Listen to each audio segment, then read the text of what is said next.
et bienvenue dans la chaîne Mathématiques Sciences. Aujourd'hui, je vais présenter et expliquer une nouvelle vidéo. Petite vidéo donc en sciences navigateurs sur le thème numéro 3, le corps humain et la santé. Et plus précisément, une vidéo de laquelle tout simplement ici nous en parler de l'élimination des micro-organismes, ok? Donc notamment des micro-organismes pathogènes. Donc genre tout ce qui est par exemple les salmonelles ou des choses comme ça, ok? Bon, je vais parler de micro-organismes pathogènes, mais on va aussi parler dans le cas des virus, c'est le même principe. Bon, comment justement votre organisme va être capable d'éliminer ces micro-organismes? Ce que nous allons voir ici. Et donc, dans un premier temps, votre organisme, pour éliminer des micro-organismes pathogènes, il va tout simplement faire une réponse assez rapide. Et donc cette réponse assez rapide qui s'appelle la phagocytose, ok, et va pouvoir se faire en 4 étapes, ok. Donc voici les 4 étapes. Donc première étape, c'est simple, vous avez donc le phagocyte, ok, et puis vous avez la bactérie juste au-dessus. Dans le phagocyte, on a pas mal de choses. On a notamment des molécules qui vont servir à détruire la bactérie pathogène. Vous avez donc le noyau. Et voilà, ce que vous avez principalement. Et vous avez évidemment tous ces cytoplasmes autour. Dans un deuxième temps, vous allez avoir, voilà, ces deux éléments, la bactérie et la phagocyte, sont complètement séparés. Dans un deuxième temps, votre phagocyte va s'occuper d'ingérer tout simplement la bactérie pathogène. Ok, voilà.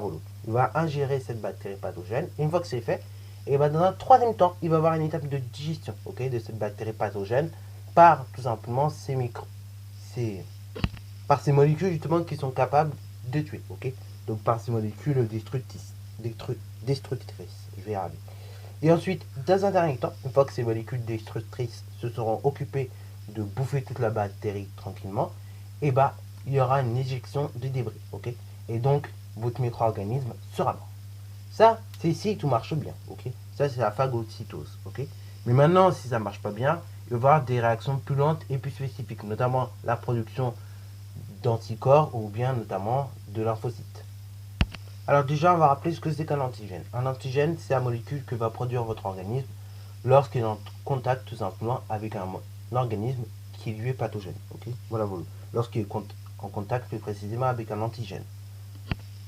Et donc dans le cas de la production des anticorps, en fait, vos anticorps vont reconnaître de manière spécifique et immédiate tout simplement l'antigène à la surface des bactéries et donc vont venir s'y fixer. Ok, de là, ces, euh, ces bactéries qui étaient pathogènes, et tout simplement vont être neutralisées dans un premier temps, voilà. Et dans un deuxième temps, tout simplement la phagocytose, donc dans un deuxième temps, elle va plutôt être favorisée et donc vous allez avoir tous les étapes comme tout à l'heure, c'est-à-dire donc votre bactérie pathogène elle rentre dans la phagocyte. Ensuite, les molécules qui sont tout simplement expertes dans la destruction de bactéries pathogènes se mettent en route. Et dans un troisième temps, donc, éjection des débris. Ok, bactéries mortes. Alors, bien évidemment, si là, encore une fois, ça ne marche pas bien, il va y avoir une dernière chose qui va être faite, ça va être tout simplement donc la mise en place de lymphocytes, ok, notamment des lymphocytes T tueurs. Bon, ces lymphocytes T tueurs, qu'est-ce qu'ils vont faire? Ils vont faire, comme vous pouvez le voir sur la photographie ici, donc un baiser de la mort, ok. On dit ça le baiser de la mort parce que bien évidemment, il y en a un qui meurt, hein, faut pas croire. Hein. Donc ce baiser-là que l'on peut voir, qui est très très beau, c'est un baiser de la mort entre justement la cellule infectée et donc vos lymphocytes. Ok. Ce lymphocyte, tout simplement, va permettre à la cellule infectée de se désintégrer, ok, se détruire, paf, clac. Ça va permettre ceci. Donc c'est pour ça qu'on appelle ça le baiser de la mort, c'est parce qu'en fait, ça va permettre à la cellule infectée que la bactérie puisse mourir, ok. Donc ça va permettre de faire exploser la cellule, quoi. Tu vois le délire? Un peu comme en physique quand on veut faire exploser une centrale nucléaire. Voilà.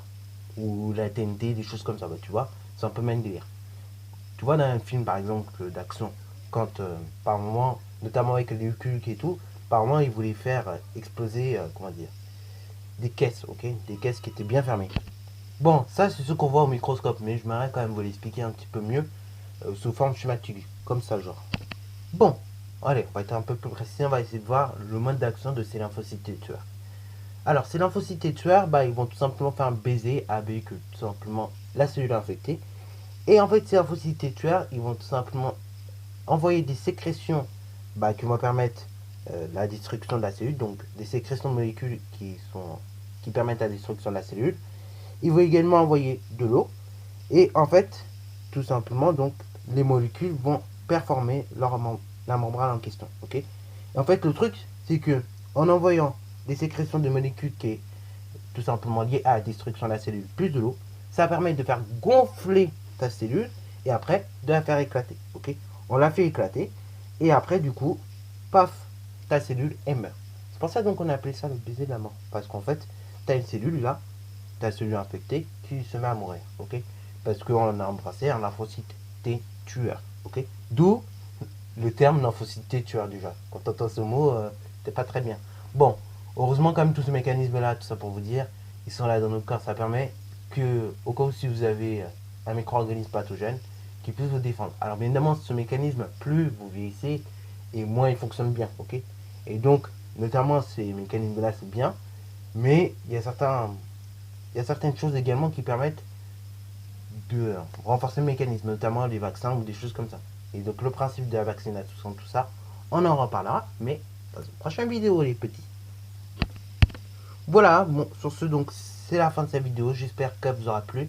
N'hésitez d'ailleurs pas à liker, commenter et bonne instatoire en mathématiques et en sciences.